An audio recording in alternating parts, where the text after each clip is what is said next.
back, everybody, to my YouTube channel. This is Kate. You will know me by now, but if you are a new viewer, welcome to the channel. I'm so happy that you're here. Today, I'm doing a video on something that I've actually ended up delivering a lot of training on recently. It's been an area that I know people have neglected a lot. And when it comes to sourcing candidates effectively, we need to make sure we're working as efficiently as possible because time is money in recruitment. We want to get to our best candidates quickly, to get them to the best roles, to fill the jobs. If we have processes in place that are not time efficient or not prioritizing our work effectively, we are going to miss out on people that we can place, help get their dream jobs, and also help make us money. That is the crux of it. So I'm going to go over today something with you that I think is very important, and that is setting up hot lists, talent calls, whatever they're called in your CRM, to use the CRM and the data, the candidates that are there more effectively and fill your jobs quicker. Cannot emphasize enough how much this can speed up the process for you. I know some of you will be like, oh, I hate our database, I hate it. You've got to learn to love it, because unless you use it properly and are bought into it, you're not going to get results. A CRM is only as good as how you use it and the information you put into it. So if you're not using it effectively because you don't like it, you're making it worse. And not just for you, for everybody else in the agency. So you've got to take accountability for using it more effectively, essentially. So I'm going to run you through a process that not only do I teach others to follow, but I follow myself. You may have seen on the channel recently the launch of my new agency, which is a rack to rack and helps rookies get into their first trainee role. I'm doing this myself. So it's not just something I teach that I used to do. This is a process that I follow myself now. I'm talking from experience. I understand.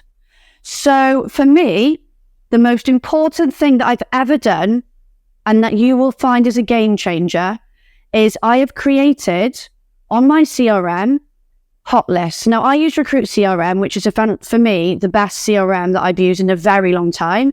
You may use different ones. We've got Firefish, Vincere, Bullhorn, Recruit. We've got loads of CRMs out there, okay? Now, on Vincere, for example, they're called talent pools. I know they're called Hotlists on Bullhorn. I don't know what they're called on Firefish. I think it may even be Hotlists as well. But just in case anybody doesn't know, all these are pockets of candidates, communities of candidates that you create to better manage your candidates and find people quickly. So for example, for me, I don't work with highly skilled candidates. For me, it's about geography. That's the most important thing. So what I do is I've got a hot list for South Wales candidates. I've got a hot list for South West candidates, South Central, South East. Anyone outside of the UK, I'm just talking about the different regions we've got in the UK. That is how I've named and created my hot lists.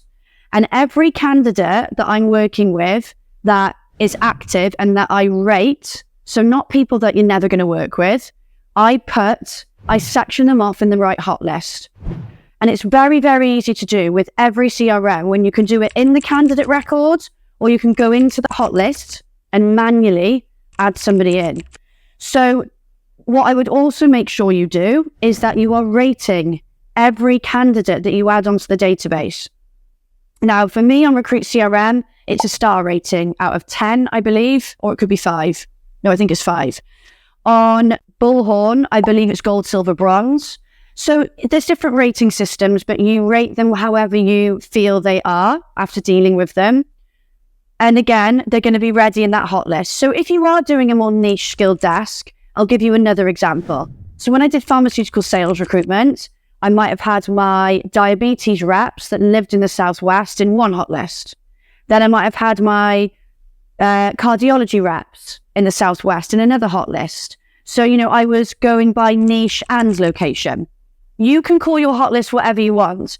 I've got some agencies I work with where they've got them created based on the rating of the candidate. So my top candidates in Wales, for example. But the reason why I'm saying you to do this is as soon as you pick up a role, you can even be on the phone to the hiring manager So say I'm on the phone to a hiring manager and they're like, right, Kate, we need a couple of trainees in London. I can go into my London hot list. I've got my trainees there. They've all been, I don't know why I'm still doing this. I've got them all rated. I can filter it so my top rated are at the top of the hot list, and I can even start selling in people on the phone straight away. If I don't decide to do that, I know as soon as I start looking at who I need to ring, I know who I need to call first. So I'm going to call my 5 stars first, my 4 stars, then whatever. So very quickly, you'll go into your go-to people, the candidates that you've got registered, the candidates you know well, that you've got a relationship with. They are ready to go. If you manage these correctly, you can sometimes have covered a job off just by using your hot lists. That's it. So for me, it is an absolute no-brainer. Now, you've got to take accountability for keeping on top of the hot lists and managing them, but that should always be your first port of call. Go to your hot lists, your talent pools, whatever they're called first. Utilize the candidates sitting there on your database. Now, I've covered hot lists off today, which is part 1 of the process for me when sourcing. I'm going to come back in a month or 2 with the rest of the process or the next step of the process in a different video, because otherwise this video could get very long. But for me, that is the go-to. If you are confused and you want help with setting up hot lists, drop me a message. If you are a trainee watching this video and you're looking to get into recruitment, follow the registration form link in the comments and I can have a chat with you and support you through my own academy. If you are watching this and you are new to the channel, I ask a massive favor. Please, can you like the video, share it, but most importantly, subscribe and turn on your notifications. You will then get notified about all my future videos. Thank you so much for watching today. I've loved being back recording these videos. I will see you soon for the next batch. Bye.